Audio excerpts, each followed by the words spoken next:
दोस्तों भोजपुरी के एक माने जाने सिंगर जिनका नाम है प्रमोद प्रेमी यादव। आपको बता दें प्रमोद प्रेमी यादव हमेशा अपने गाने के माध्यम से मार्केट में बने रहते हैं और इनका गाना हमेशा चर्चा में बना रहता है। आपको बता दें प्रमोद प्रेमी इंटरटेनमेंट के चैनल से यानी कि प्रमोद प्रेमी के खुद चैनल से एक बहुत ही बड़ा गाना आया है जिस गाने का टाइटल है मांगेला उहे। और आपको बता दें इस गाने को प्रमोद प्रेमी यादव ने खुद ही गाया है और ये होली का एक बहुत ही धमाकेदार स्पेशल गाना होने वाला है।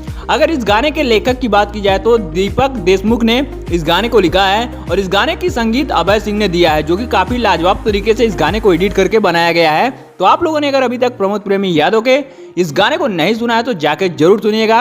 और आपको बता दें प्रमोद प्रेमी यादव लगातार अपने गाने को बनाने में लगे हुए हैं और बहुत जल्दी आप लोग के बीच बहुत ही बड़ा गाना आने वाला है। तो आपको ये जानकारी कैसे लगी नीचे कमेंट में जरूर बताइएगा और ऐसी तमाम खबर सुनने के लिए हमारे चैनल को सब्सक्राइब करना बिल्कुल भी मत भूलिएगा क्योंकि इसी रिलेटेड तमाम खबरें आपको हमारे चैनल से बताई और दिखाई जाती हैं। तो हमारी वीडियो लास्ट तक देखने के लिए बहुत बहुत धन्यवाद। मिलते हैं फिर से किसी और नए धमाकेदार वीडियो के साथ। तो तब तक के लिए जय हिंद, जय भारत, वंदे मातरम।